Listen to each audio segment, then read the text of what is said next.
नमस्कार। खबरों के इस बुलेटिन में तुहाडा स्वागत है। मैं हाँ जसप्रीत सिंह। पहला पेश ने चोणवीआं खबरां। प्रधानमंत्री नरेंद्र मोदी ने विद्यार्थियों, अध्यापकों और मापियां नूं परीक्षा पे चर्चा प्रोग्राम में हिस्सा लैण की अपील की। NCC विच कुड़ियां की हिस्सेदारी 2010 के 13% के मुकाबले 35% वधी।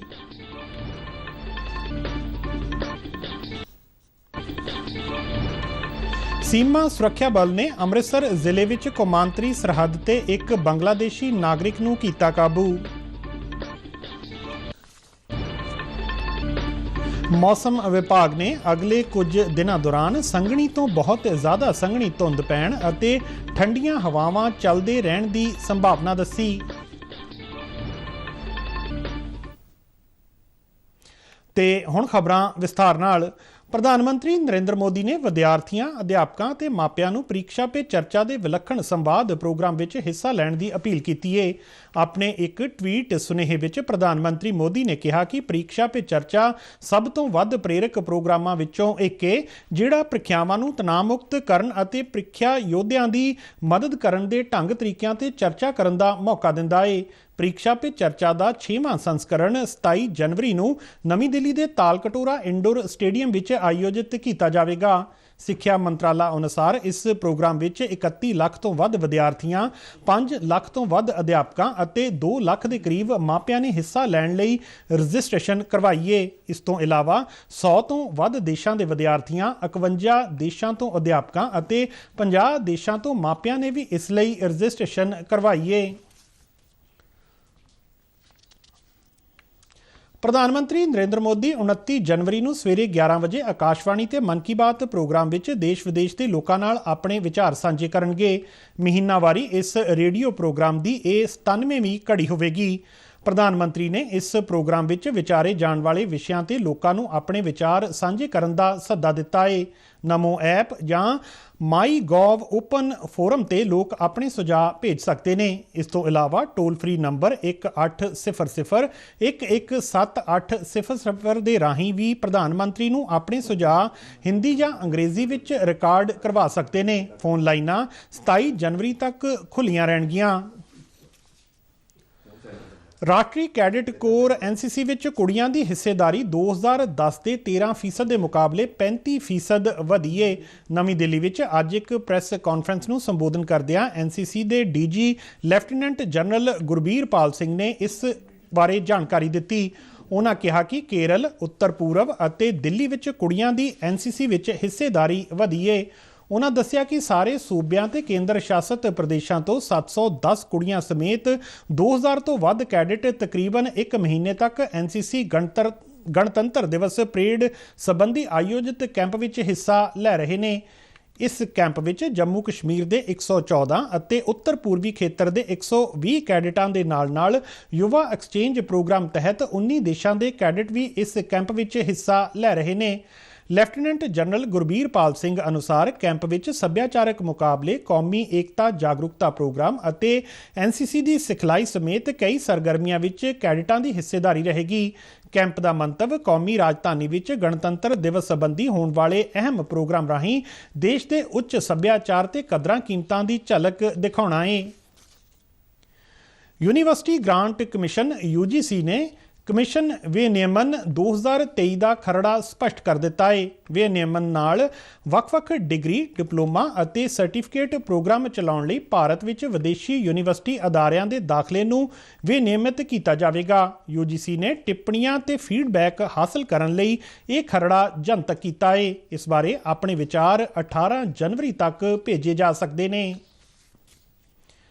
नीति आयोग ने कहा है कि जनतक खेत्र के बैंकों के निजीकरण की सूची नूं लैके कई फर्जी सुनेहे मीडिया विच जारी किए जा रहे हैं।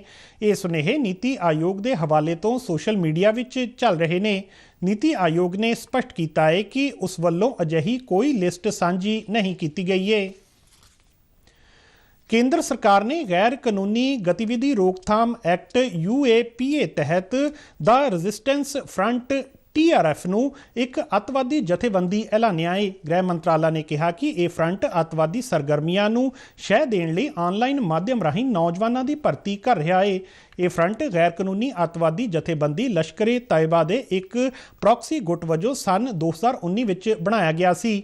ਮੰਤਰਾਲਾ ਨੇ ਇੱਕ ਨੋਟੀਫਿਕੇਸ਼ਨ ਵਿੱਚ ਕਿਹਾ ਹੈ ਕਿ ਇਹ ਜਥੇਬੰਦੀ ਜੰਮੂ ਕਸ਼ਮੀਰ ਵਿੱਚ ਅੱਤਵਾਦੀ ਸਰਗਰਮੀਆਂ ਫੈਲਾਉਣ, ਅੱਤਵਾਦੀਆਂ ਦੀ ਭਰਤੀ ਕਰਨ, ਇਹਨਾਂ ਦੀ ਘੁਸਪੈਠ ਕਰਾਉਣ ਅਤੇ ਪਾਕਿਸਤਾਨ ਤੋਂ ਹਥਿਆਰਾਂ ਤੇ ਨਸ਼ੀਲੀਆਂ ਵਸਤਾਂ ਦੀ ਤਸਕਰੀ ਕਰਨ ਵਿੱਚ ਸ਼ਾਮਲ ਹੈ। ਮੰਤਰਾਲਾ ਮੁਤਾਬਕ ਫਰੰਟ ਦਾ ਕਮਾਂਡਰ ਸ਼ੇਖ ਸੱਜਾਦ ਗੁੱਲ ਇੱਕ ਬਦਨਾਮ ਅੱਤਵਾਦੀ ਹੈ। ਕੇਂਦਰੀ ਸੜਕ ਆਵਾਜਾਈ ਤੇ ਹਾਈਵੇਜ਼ ਮੰਤਰਾਲਾ ਵੱਲੋਂ ਨਵੇਂ ਵਾਹਨਾਂ ਦੀ ਰਜਿਸਟ੍ਰੇਸ਼ਨ ਸੰਬੰਧੀ ਲਾਗੂ ਸਕ੍ਰੈਪਿੰਗ ਨੀਤੀ ਬਾਰੇ ਪੰਜਾਬ ਕੈਬਨਿਟ ਨੇ ਸੂਬੇ ਦੇ ਮੋਟਰ ਵਹੀਕਲ ਟੈਕਸੇਸ਼ਨ ਐਕਟ 1924 ਦੀ ਧਾਰਾ 13(3) ਤਹਿਤ ਨਵੀਆਂ ਗੱਡੀਆਂ ਦੀ ਖਰੀਦ ਮੌਕੇ ਛੋਟ ਦੇਣ ਦਾ ਫੈਸਲਾ ਕੀਤਾ ਹੈ। ਮੁੱਖ ਮੰਤਰੀ ਭਗਵੰਤ ਮਾਨ ਦੀ ਪ੍ਰਧਾਨਗੀ ਹੇਠ ਅੱਜ ਚੰਡੀਗੜ੍ਹ ਵਿੱਚ ਹੋਈ ਕੈਬਨਿਟ ਦੀ ਮੀਟਿੰਗ ਦੌਰਾਨ ਇਸ ਸੰਬੰਧੀ ਫੈਸਲਾ ਲਿਆ ਗਿਆ। ਇੱਕ ਸਰਕਾਰੀ ਬੁਲਾਰੇ ਨੇ ਚੰਡੀਗੜ੍ਹ ਵਿੱਚ ਦੱਸਿਆ ਕਿ ਮੋਟਰ ਵਹੀਕਲ ਟੈਕਸ ਵਿੱਚ ਟਰਾਂਸਪੋਰਟ ਵਾਹਨ ਮਾਲਕਾਂ ਨੂੰ 15% ਅਤੇ ਨਾਨ ਟਰਾਂਸਪੋਰਟ ਵਾਹਨ ਮਾਲਕਾਂ ਨੂੰ 25% ਤੱਕ ਦੀ ਛੋਟ ਮਿਲੇਗੀ। ਕੈਬਨਿਟ ਨੇ ਮਿਲਕਫੈਡ ਤੇ ਮਿਲਕ ਯੂਨੀਅਨਾਂ ਵਿੱਚ ਗਰੁੱਪ C ਅਤੇ D ਦੀਆਂ ਤਕਰੀਬਨ 500 ਅਸਾਮੀਆਂ ਭਰਨ ਨੂੰ ਵੀ ਮਨਜ਼ੂਰੀ ਦਿੱਤੀ ਹੈ। ਭਾਰਤ ਸਰਕਾਰ ਵੱਲੋਂ ਚਲਾਈ ਜਾ ਰਹੀ ਜਨ ਔਸ਼ਧੀ ਯੋਜਨਾ ਆਮ ਲੋਕਾਂ ਨੂੰ ਸਸਤੀਆਂ ਦਵਾਈਆਂ ਉਪਲਬਧ ਕਰਵਾਉਣ ਵਿੱਚ ਬੇਹੱਦ ਮਦਦਗਾਰ ਬਣ ਰਹੀ ਹੈ। ਦੇਸ਼ ਭਰ ਵਿੱਚ ਜਨ ਔਸ਼ਧੀ ਕੇਂਦਰਾਂ ਦੀ ਗਿਣਤੀ 9000 ਤੋਂ ਵੱਧ ਹੈ। ਸਰਕਾਰ ਨੇ ਸਾਲ 2025 ਤੱਕ ਦੇਸ਼ ਭਰ ਵਿੱਚ ਇਹ ਗਿਣਤੀ 10,500 ਤੋਂ ਵੱਧ ਕਰਨ ਦਾ ਟੀਚਾ ਮਿਥਿਆ ਹੈ। ਪੰਜਾਬ ਦੇ ਵੱਖ-ਵੱਖ ਸ਼ਹਿਰਾਂ ਵਿੱਚ ਵੀ ਆਮ ਲੋਕ ਜਨ ਔਸ਼ਧੀ ਯੋਜਨਾ ਤੋਂ ਫਾਇਦਾ ਲੈ ਰਹੇ ਨੇ। ਲੁਧਿਆਣਾ ਵਿੱਚ ਦੂਰਦਰਸ਼ਨ ਸੰਵਾਦਦਾਤਾ ਮੀਨੂ ਗਲਹੋਤਰਾ ਨੇ ਇਸ ਯੋਜਨਾ ਦੇ ਲਾਭਪਾਤਰੀਆਂ ਨਾਲ ਗੱਲਬਾਤ ਕੀਤੀ। मैं यहाँ से दवाई लेने आया हूँ, यहाँ से सस्ती दवाई मिलती है। मैं सरकार का धन्यवाद करता हूँ। बाकी दवाई ਦੀ ਦੁਕਾਨਾਂ ਛੱਡ ਕੇ ਪ੍ਰਧਾਨ ਮੰਤਰੀ ਯੋਜਨਾ ਤੋਂ ਦਵਾਈ ਲੈਣ ਆਇਆ ਵਾਂ, ਕਿਉਂਕਿ ਇੱਥੇ ਦਵਾਈ ਦੀ ਬਹੁਤ ਸਸਤੀ ਮਿਲਦੀ ਹੈ ਜੀ, ਜਿਹਦੇ ਕਰਕੇ ਸਾਨੂੰ ਤੇ ਸਾਡੇ ਘਰਦਿਆਂ ਨੂੰ ਬਹੁਤ ਫਾਇਦਾ ਹੁੰਦਾ ਹੈ। ਪ੍ਰਧਾਨ ਮੰਤਰੀ ਮੋਦੀ ਜੀ ਦਾ ਬਹੁਤ ਧੰਨਵਾਦ ਕਰਦਾ ਹਾਂ। ਅਸੀਂ ਦਵਾਈਆਂ ਇੱਥੋਂ ਲੈਣ ਆਏ ਹਾਂ, ਇੱਥੋਂ ਸਸਤੀਆਂ ਦਵਾਈਆਂ ਮਿਲਦੀਆਂ ਹਨ ਤੇ ਸਾਨੂੰ ਬਹੁਤ ਹੀ ਫਾਇਦਾ ਹੁੰਦਾ ਇਹਨਾਂ ਦਵਾਈਆਂ ਨਾਲ। ਅਸੀਂ ਪ੍ਰਧਾਨ ਮੰਤਰੀ ਦਾ ਥੈਂਕ ਯੂ ਕਰਦੇ ਹਾਂ। ਇਸ ਦੁਕਾਨ ਦੇ ਅੰਦਰ ਤੁਹਾਨੂੰ ਪ੍ਰਾਈਵੇਟ ਮੈਡੀਸਨ ਦੇ ਰੇਟ ਦੇ ਫਰਕ ਦੇ ਹਿਸਾਬ ਨਾਲ ਜੇ ਕਹੀਏ ਤਾਂ 60 ਤੋਂ ਲੈ ਕੇ 70% ਡਿਸਕਾਊਂਟ ਮਿਲਦਾ ਹੈ। ਇੱਥੇ ਜੋ ਦਵਾਈਆਂ ਦਾ ਰੇਟ ਹੁੰਦਾ ਉਹ MRP ਗਵਰਨਮੈਂਟ ਵੱਲੋਂ ਫਿਕਸ ਹੋ ਕੇ ਆਉਂਦੀ ਹੈ, ਜਿਹਦੀ MRP ਹੀ ਬਾਹਰਲੇ ਮੈਡੀਕਲ ਨਾਲੋਂ 60-70% ਲੈਸ 'ਤੇ ਹੁੰਦੀ ਹੈ, ਜਿਵੇਂ ਘੱਟ ਹੁੰਦੀ ਹੈ। ਜੇ ਬਾਹਰ ਕੋਈ ਪੱਤਾ 120 ਰੁਪਏ ਦਾ ਹੁੰਦਾ, ਸਾਡੇ ਤੇ ਉੱਤੇ 30 ਰੁਪਏ 35 ਰੁਪਏ ਇਹਦੇ ਹਿਸਾਬ ਨਾਲ ਰੇਟ ਲੱਗਿਆ ਹੁੰਦਾ। ਉਹ ਪਹਿਲਾਂ ਹੀ ਉਹਦੇ 'ਤੇ ਉਹਨਾਂ MRP ਲਿਖੀ ਹੁੰਦੀ ਹੈ। ਤੁਸੀਂ ਆਹ ਦਵਾਈਆਂ ਦੇ ਜੇ ਤੁਸੀਂ ਮਹੀਨੇ ਦਾ ਟੋਟਲ ਲਾਓਗੇ ਤਾਂ ਤੁਹਾਨੂੰ ਇਹਦਾ ਟੋਟਲ ਦਾ ਫਰਕ 500 ਤੋਂ ਲੈ ਕੇ 600 ਤੱਕ ਪਰ ਮਹੀਨੇ ਪਰ ਪਰਸਨ ਦੇ ਹਿਸਾਬ ਨਾਲ ਫਰਕ ਪੈਂਦਾ ਹੈ। ਇੱਕ ਦਿਨ ਦੇ ਵਿੱਚ ਤਕਰੀਬਨ 150 ਤੋਂ ਲੈ ਕੇ 170 ਲੋਕ ਦਵਾਈ ਲੈ ਕੇ ਜਾਂਦੇ ਨੇ। ਸੀਮਾ ਸੁਰੱਖਿਆ ਬਲ ਨੇ ਭਾਰਤ ਪਾਕਿਸਤਾਨ ਕੌਮਾਂਤਰੀ ਸਰਹੱਦ ਤੇ ਅੰਮ੍ਰਿਤਸਰ ਜ਼ਿਲ੍ਹੇ ਦੇ ਰੋਰਾਵਾਲਾ ਖੁਰਦ ਪਿੰਡ ਦੇ ਇਲਾਕੇ ਵਿੱਚ ਬੰਗਲਾਦੇਸ਼ ਦੇ ਇੱਕ ਨਾਗਰਿਕ ਨੂੰ ਗ੍ਰਿਫਤਾਰ ਕੀਤਾ ਹੈ। ਬਲ ਦੇ ਜਲੰਧਰ ਸਥਿਤ ਪੰਜਾਬ ਫਰੰਟੀਅਰ ਦੇ ਇੱਕ ਬੁਲਾਰੇ ਨੇ ਦੱਸਿਆ ਕਿ ਜਵਾਨਾਂ ਨੇ ਜਦੋਂ ਖੇਤਾਂ ਵਿੱਚ ਹਲਚਲ ਦੇਖੀ ਤਾਂ ਉਹਨਾਂ ਇਸ ਨਾਗਰਿਕ ਨੂੰ ਕਾਬੂ ਕਰ ਲਿਆ। ਮਗਰੋਂ ਪੁੱਛਗਿੱਛ ਦੌਰਾਨ ਇਸ ਦੇ ਬੰਗਲਾਦੇਸ਼ੀ ਨਾਗਰਿਕ ਹੋਣ ਦੀ ਜਾਣਕਾਰੀ ਮਿਲੀ। ਇਸ ਦੀ ਪਛਾਣ ਮਹਿਮੂਦ ਆਲਮ ਤੁੱਲੂ ਵਜੋਂ ਕੀਤੀ ਗਈ ਹੈ ਅਤੇ ਉਸ ਕੋਲੋਂ ਬੰਗਲਾਦੇਸ਼ ਦਾ ਪਾਸਪੋਰਟ ਮਿਲਿਆ ਹੈ। ਇਸ ਤੇ ਭਾਰਤ ਦਾ 6 ਮਹੀਨੇ ਦਾ ਵੀਜ਼ਾ ਲੱਗਿਆ ਹੋਇਆ ਹੈ। ਬੁਲਾਰੇ ਮੁਤਾਬਕ ਇਹ ਵਿਅਕਤੀ ਅਟਾਰੀ ਵਾਹਗਾ ਸਰਹੱਦ ਰਾਹੀਂ ਪਾਕਿਸਤਾਨ ਜਾਣਾ ਚਾਹੁੰਦਾ ਸੀ, ਪਰ ਇਸ ਕੋਲ ਪਾਕਿਸਤਾਨ ਦੇ ਸਫ਼ਰ ਕਰਨ ਦਾ ਵੀਜ਼ਾ ਨਹੀਂ ਸੀ। ਪੁੱਛਗਿੱਛ ਦੌਰਾਨ ਉਸਨੇ ਦੱਸਿਆ ਕਿ ਉਹ ਸ਼ਾਦੀशुदा ਹੈ ਅਤੇ ਉਸਦਾ ਪਰਿਵਾਰ ਪਾਕਿਸਤਾਨ ਵਿੱਚ ਰਹਿੰਦਾ ਹੈ। ਉਸ ਕੋਲੋਂ ਕੋਈ ਵੀ ਇਤਰਾਜ਼ਯੋਗ ਵਸਤੂ ਬਰਾਮਦ ਨਹੀਂ ਹੋਈ।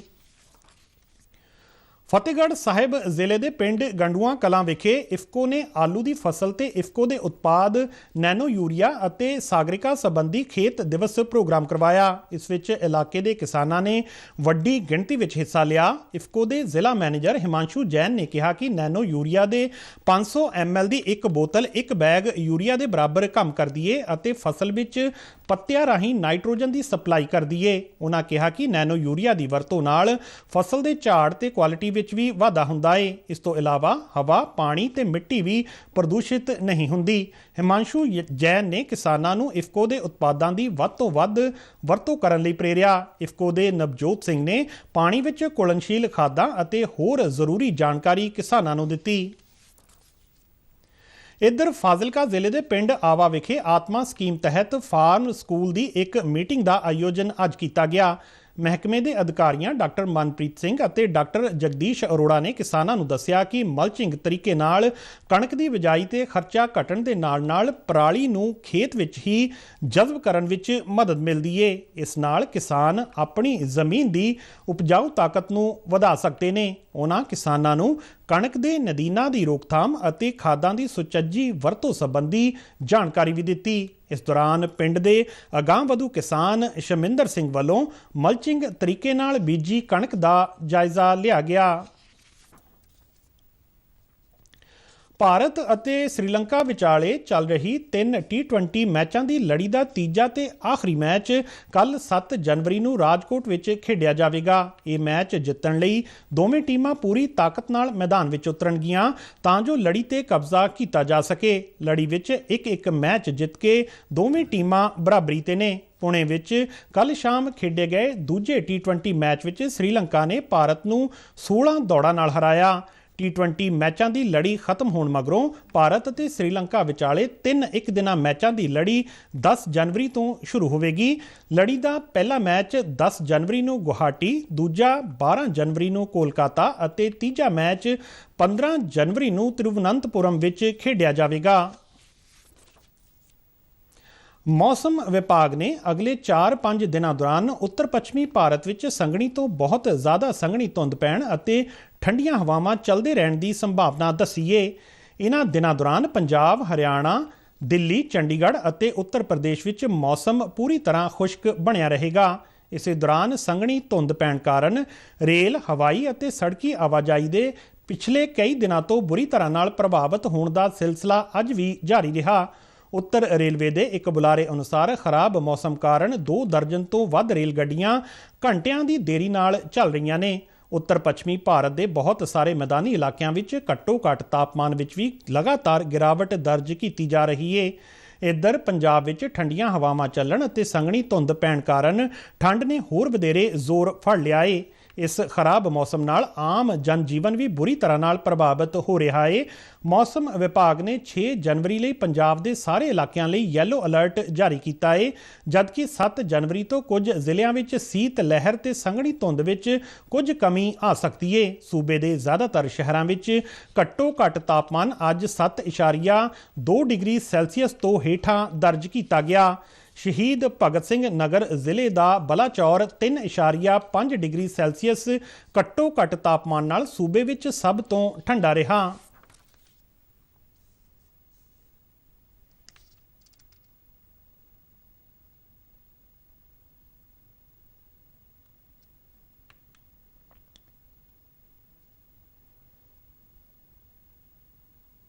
लुधियाना जिले के पिंड डल्ला के इलाके विच एक कार दे नहर विच डिगण नाल 2 नौजवान लापता ने, जबकि 2 होर नूं पिंड दे लोकां ने सुरक्षित बचा लिया। यह घटना बीती अद्धी रात होई दसी जांदी है। ये चारों दोस्त जगराओं तो वापस आ रहे सन जदों इन्हां दी तेज़ रफ्तार कार नहर विच जा डिगी।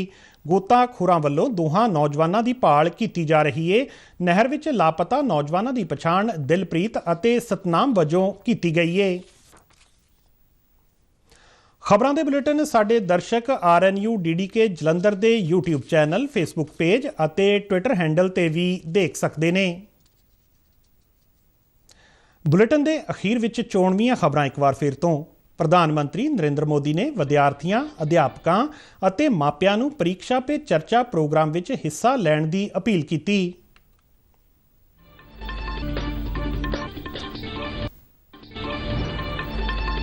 NCC विच कुड़ियां दी हिस्सेदारी 2010 के 13% के मुकाबले 35% वधी।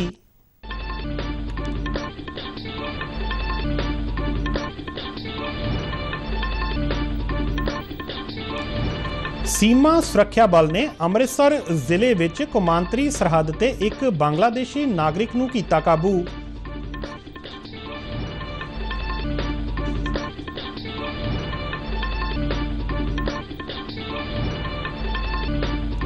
मौसम विभाग ने अगले कुछ दिनों दौरान संघनी तो बहुत ज़्यादा संघनी धुंध पैण अते ठंडियां हवावां चलते रहने की संभावना दसी। ते इस दे नाल ही खबरां दा ये बुलेटिन खत्म हुंदा है। इजाजत दिओ, नमस्कार।